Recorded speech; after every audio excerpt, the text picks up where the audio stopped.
Ngayon, kung hindi ikaw ang napangasawa ko, kung hindi ikaw ang napangasawa ko, palagay ko, pulubi na ako ngayon. Bakit?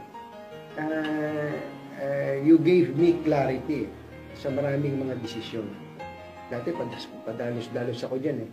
Hindi lang sa financial ang pinag-uusapan natin, pati sa iba pang mga bagay, sa pamilya, sa trabaho, yung mga yon, yung mga bagay na iniisip ko, talagang tayo ang ibinigay ng Panginoon Diyos sa isa't isa para sa ikabubuti ng bawat isa.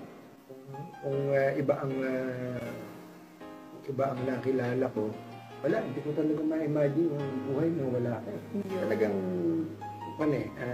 matindi panalangin ko nun eh.